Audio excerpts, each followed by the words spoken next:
င်္ဂလာပါဦးသားမင်္ဂလာပါကုစုမွေဟုတ်ကဲ့တောင်သူတွေမှာ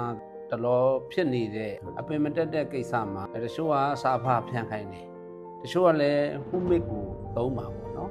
ဒီဟူမစ်သုံးတာနဲ့စာဖသုံးတာလူလေးအနေနဲ့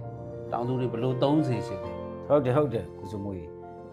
လောဆယ်ကျွန်တော်တို့တောင်သူတွေမှာကပဲအပင်မတက်တဲ့ပြဿနာတော်တော်လေးရှိနေတယ်ဟုတ်ကဲ့ချီနေရတဲ့ကျွန်တော်တို့ပဲမဆိုင်ခင်တော့မိုးများတာနဲ့ပဲဆိုင်ပြီးတော့လဲထရေးကအဆိုကြီးကိုစိုက်လိုက်တော့အောက်ကမြေတွေကဆိုတော့လဲခြောက်သွားရောမြေကကြစ်ခံသွားကြစ်ခံတော့အပင်ကမတက်တော့အဲ့တော့အပင်တက်ချင်ဇော်များလာတာပေါ့နော်အဲ့များလာတဲ့ဖာ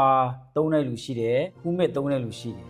အဲ့ဒါကိုဘယ်ဟာရွေးချယ်ကောင်းဟိုဒီကွန်ပယာလောက်ကြည့်လိုက်မယ်ပေါ့ဗျာတို့ရောစာဖာကိုဘယ်လိုခြေနေမျိုးမှသုံးရမလဲခုမစ်ကိုဘယ်လိုခြေနေမျိုးသုံးရမလဲနှစ်ပိုင်းကျွန်တော်နည်းနည်းပြောဟုတ်ကဲ့ကကျွန်တော်တို့သူ့ရဲ့အရှင်ကစာဖာဒီအစာချက်အားကောင်းတယ်ပင်ကိုလည်းစင်းစီတယ်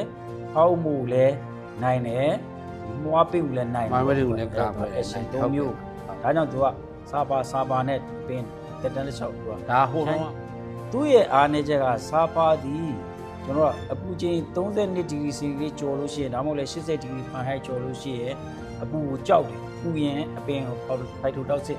ဖြစ်မယ်ဖြစ်ပြီဟုတ်ဆိုတော့သူ့ရဲ့ဒါသူ့ရဲ့အားနည်းချက်နော်ဟုတ်ကဲ့ပါဆိုတော့ तू ကအချိန်ခါမီ၍သုံးလို့မရအောင်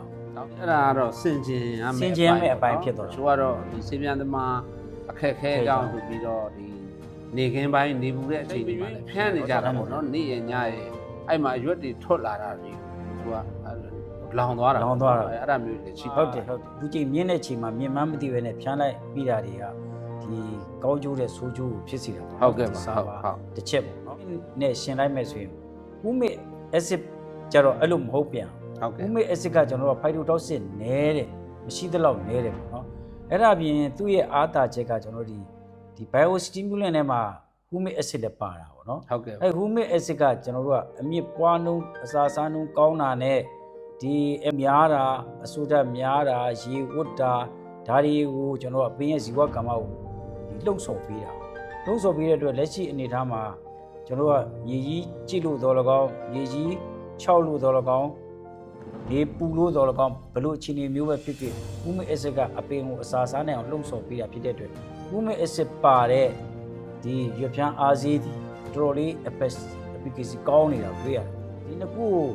ရွေးမယ်ဆိုလို့ရှိရင်ကျွန်တော်တို့ဟူမစ်အက်ဆစ်ပါတာကိုပို့ပြီးတော့သဘောကျတယ်တကယ်လည်းပဲတောင်သူတွေကဒီဟူမစ်အက်ဆစ်ဘေးတွေကို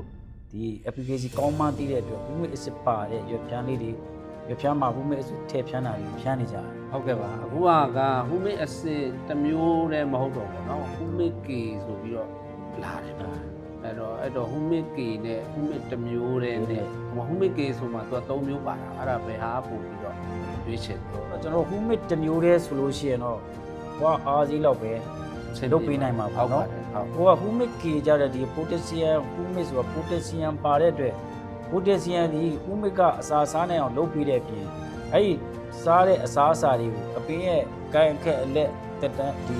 လမ်းကြောင်းတစ်လျှောက်ကိုတည်ပေးနိုင်တဲ့ကယ်ရီယာအဖက်လုပ်ပေးနိုင်တာဟုတ်ကဲ့ဆိုတဲ့အတွက်ဒီပိုတက်ဆီယမ်ပါတာတော့ပို့ပြီးတော့ efficacy ပိုကောင်းနိုင်တာ